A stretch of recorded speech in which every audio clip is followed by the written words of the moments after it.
السلام علیکم ورحمۃ اللہ وبرکاتہ۔ دوستو، آپ سن رہے ہیں سیرت النبی صلی اللہ علیہ وسلم، باب نمبر 42 لے کر حاضر ہوئے ہیں۔ جناتوں سے آپ صلی اللہ علیہ وسلم کی ملاقات۔ پہاڑوں کے فرشتے کی بات کے جواب میں آپ صلی اللہ علیہ وسلم نے فرمایا، نہیں، مجھے توقع ہے کہ اللہ تعالیٰ ان کی اولاد میں ضرور ایسے لوگ پیدا فرمائے گا جو اللہ تعالیٰ کی عبادت کریں گے اور اس کے ساتھ کسی کو شریک نہیں ٹھہرائیں گے۔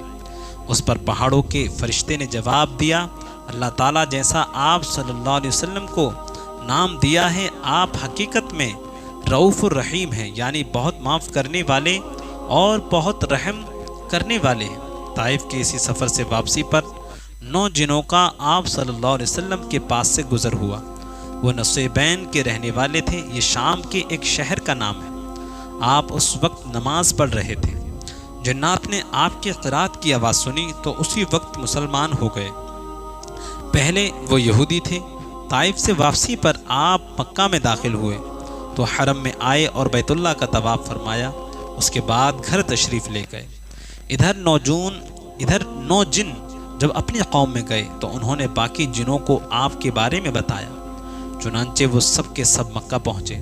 انہوں نے حجون کے مقام پر، حجون قبرستان کا نام ہے، قیام کیا اور ایک جن کو آپ کی خدمت میں بھیجا۔ اس نے آپ سے عرض کیا، میری قوم حجون کے مقام پر ٹھہری ہوئی ہے، آپ وہاں تشریف لے چلیے۔ آپ نے ان سے وعدہ فرمایا کہ آپ رات میں کسی وقت حجون آئیں گے۔ حجون مکہ کے ایک قبرستان کا نام تھا۔ رات کے وقت آپ وہاں پہنچے۔ حضرت عبداللہ بن مسعود آپ کے ساتھ تھے۔ حجون پہنچ کر آپ نے حضرت عبداللہ بن مسعود کے گرد ایک خط کھینچ دیا اور فرمایا، اس سے باہر مت نکلنا، اگر تم نے دائرے سے باہر قدم رکھ دیا تو قیامت کے دن تک تم مجھے نہیں دیکھ پاؤ گے اور نہ میں تمہیں دیکھ سکوں گا۔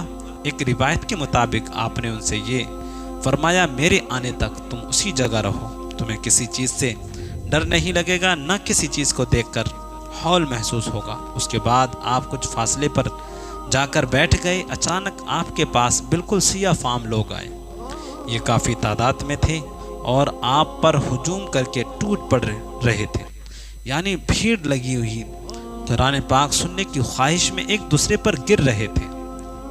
اس موقع پر حضرت عبداللہ ابن مسعود نے چاہا کہ آگے بڑھ کر ان لوگوں کو آپ کے پاس سے ہٹا دیں، لیکن پھر انہیں آپ کا ارشاد یاد آ گیا اور وہ اپنی جگہ سے نہ ہلے۔ ادھر جنات نے آپ سے کہا، اے اللہ کے رسول، ہم جس جگہ کے رہنے والے ہیں، یعنی جہاں ہمیں جانا ہے وہ جگہ دور ہے، اس لیے ہمارے اور ہماری سواریوں کے لیے سامان سفر کا انتظام فرما دیجیے۔ جواب میں آپ نے ارشاد فرمایا، ہر وہ ہڈی جس پر اللہ کا نام لیا گیا ہو جب تمہارے ہاتھوں میں پہنچے گی تو پہلے سے زیادہ پر گوشت ہو جائے گی، اور یہ لید اور گوبر تمہارے جانوروں کا چارہ ہے۔ اس طرح چنانچہ جنات آپ صلی اللہ علیہ وسلم پر ایمان لے آئے۔ تو دوستو، یہ تھا باب نمبر 42، جناتوں سے آپ صلی اللہ علیہ وسلم کی ملاقات۔ اگر پسند آیا تو ہمارے چینل کو سبسکرائب کر کے بیل آئیکن